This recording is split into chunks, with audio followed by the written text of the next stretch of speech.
Apologies. Good afternoon, everyone. We'll kick off with the live section and then we'll go into 10:30 tonight. If we're already in the room, we'll kick off with Alex from the BBC. Just here. Hi, Mikel. Hello. It was announced this morning that William Saliba has signed a new long-term contract at the club. Just how big is that news? Yes, big news. Very happy. Congratulations to Willie. Fully deserves this new contract. His contribution to the club, to the team, has been phenomenal the last few years, and very happy to keep the spine of the team with us. But you say the spine of the team. There's quite a few players in the squad now who have committed their futures to the club for the long term. Does that say that most of the players in the squad believe they can win what they want here at Arsenal? Yes, first of all, that they feel that they belong to this club, and they feel very attached to it, and they share the same ambition with the club. And obviously, they feel valued, they feel loved here, and they want to continue their careers here, which is great. It's been a couple of days since the late win over Newcastle. Just what has that impact been like on the squad, and have you seen a difference in the players? Well, great energy, obviously. The moment you go in the dressing room, everybody's celebrating, especially because the manner and the way it happened. But yeah, you have to move on immediately, and you know that we have a very tough match tomorrow against Olympiakos, and ready for it. And heading into that match, is everyone fit and available? Yes, no surprises. Hincapié and Anon is still out, so no news. The rest all good.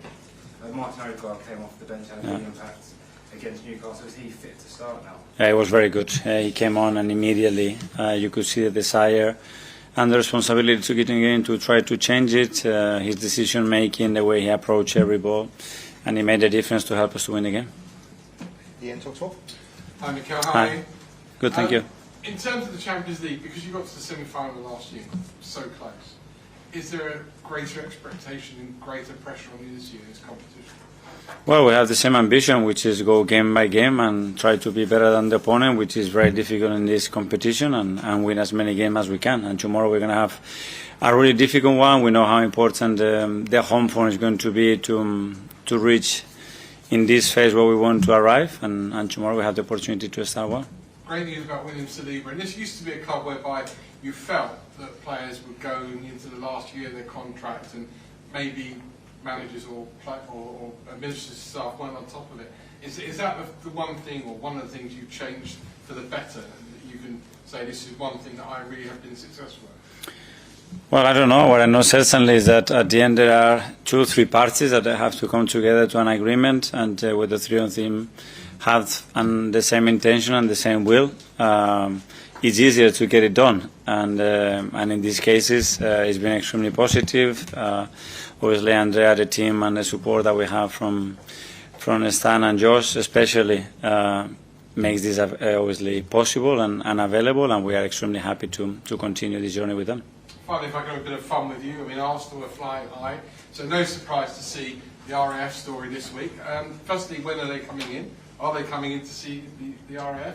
I didn't have to dodge any planes to get in the car park. And secondly, how do you come up with these ideas? Because they're very out of the box. They're very left field. These ideas to improve your players with very different kind of ways of doing it. Yeah, you're a bit late. That was 2 years ago. So the plane's already gone. I don't know where it is at the moment. Right, bye. Okay, we'll go to Dharmesh from Sky. Hey, Mikel. Yeah. Just on William Saliba, it's going to be clear that some of European football's top clubs will be interested in a player like that. Was there any part of you, with him entering the final 2 years of his deal, that was fearful he wouldn't sign? Probably more than the length of the contract is the will of the player, you know, because then you can understand. I said some players, sometimes they have a dream. Some of them is been to play in the Premier League, some of them is to play in the Premier League for Arsenal. Another one can be to play in a different country for a different club. So you have to respect that. I think we've been really, really lucky, but as well it shows the power of this football club and how much people loves it and wants to come here. That none of that is happening. Even they have the possibility to go somewhere else, they want to remain here. He signed at Arsenal when he was very young, at 18 years old. Yeah. And there were 3 loan spells early in his Arsenal career. Were you always convinced that William Saliba was going to become the player that we see today? Well, I think it's a great example is to get where you want. There is not a single pathway. It can happen in various ways, in various manners. Because when you talk about this pathway, you talk about loans. Within those loans, there were various reasons to those loans. There was a big injury as well that kept him for a long period of time away from football. Then when he was here, we had another serious injury. So it's a lot that has happened, a lot that Willie had to get through, and the club and myself with him as well, to get to the point where he is today. And that's the beauty of it, that sometimes things don't start the way you expected, but sometimes it's the best thing that can happen to you to get where you want to get. Just final one for me. Whenever I hear pundits and journalists talking about Arsenal, there's obviously a lot of noise outside the club. And one of the messages this season seems to be, Arsenal have got no excuses. They've just got to go out there and do it. Are you aware of this noise? Do you pay attention to it? Or how do you block it out? Well, I'm aware the moment I step in this chair that what I want with this football club is to win major trophies. That's it. Nobody else has to put that line into us. That's the ambition, the first day, and the excuses, yeah, they never been part of my life. Thank you. James from CBS. Yeah. Hi Mikel, I'd just like to take back to your first European tie as an Arsenal manager, which I'm sure you remember was against Olympiakos and was quite dramatic. You have the last minute goal against you, the last minute goal that didn't come, and then quite dramatic days afterwards as well, and quite significant. In that time, are you thinking, what on earth have I let myself in for here? No, no, but that's the beauty of football as well. I perfectly remember when we scored the goal, then when we conceded the equalizer, the last chance that we have in the last second of the game as well to go through it. What happened after that as well, when COVID and everything hit. So yeah, part of the journey as well to get where you is a good example, like Willie, to get where you want to get. Sometimes you have to go through moments that probably you didn't expect to go through. How did that strange sort of first year in the job change, or did it help you develop as a manager? Well, it was a lot, obviously, to swallow, coming into a massive club in the middle of the season when you never coach a team. That's already a big challenge. On top of that, everything that was happening at the football club, on top of that, COVID hits, you're not able to be in contact with your players or the club, and that drags for almost 2 years. Yeah, it's a lot, but it was an experience that I learned a lot from it, and I think it made all of us better. Simon Standard. Hi, Mikel. Hi. I know the atmosphere is a big thing for you. And one of the things we've noticed this season, obviously the tunnel has changed. There's no cover over it. I just wonder, is that something you were involved in? What was that change about, and how do you think it can impact the atmosphere? No, obviously also for a club we have always the ambition to generate the best atmosphere in the world at the Emirates, and we have the best supporters in the world, and now we have to facilitate everything, and the team has to give the right feelings to our supporters every time we play in front of them. We need to habilitate as well the stadium in the manner that we want, and we need to ignite that will that we have to play every single ball with us, because it makes such a difference. I want to play and win the things that we want to win. That's a non-negotiable. You need to have a stadium that is able to create those moments for sure. The other one I wanted to ask you was about Max, who, if he plays in any of these games before his birthday, could make history in the Champions League. Obviously, we all are talking about him a lot in these few months, but for you as managers, when were you first aware of the talent you had, and what work has gone into the point where we are now, where he could be making history?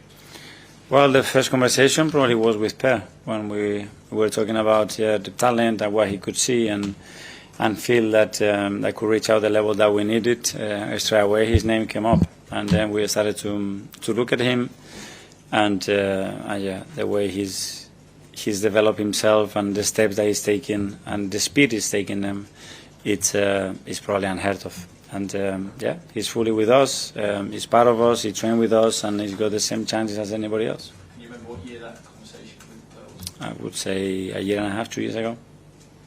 James Athletic. Hi, Mikel. Hi.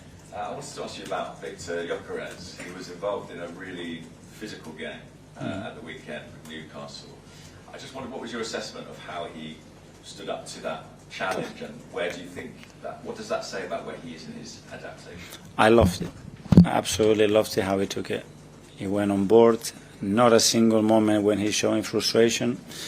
I told him, you're going to get some decisions, some others not. Stand up. You're going to have 2 or 3 players around you many moments. The ball is in the air and a lot is going to happen. But I like his reaction. I loved the way he handled the situation emotionally, and as well because he was involved in a lot of dangerous moments that he created. He was very much involved in them. And yeah, it's a pity that he didn't score a goal at the end, because in my opinion he fully deserved it. There's quite a big sort of burden on him at the moment with no Kai. He's kind of the 9 on his own, a lot of expectation. How do you think he's handling that?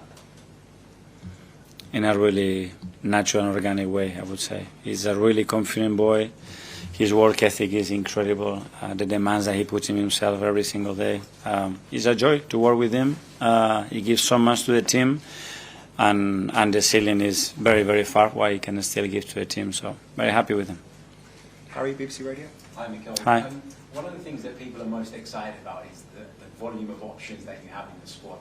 On the weekend, we saw Emirates as playing a more central position, sort of close to the forward. What would you say he brings to the role that's maybe a little bit different to what Martin Odegaard does? Yeah, I think he's got this different quality, that he does things that, in the book, they are unexpected. When you think he's going to turn right, he goes left. When he thinks that he's going to take another toss, he releases the ball. It's his vision. It's a player that can create those magic moments, and at some point he can steal the pot in a way that not many players can do. We are lucky that we have a few of those, but the more we put in central positions in those conditions, especially when he has threat around him, we play in his strengths. How would you say he's adapted to life at Arsenal? He's not been here that long, but it feels like he's at home already.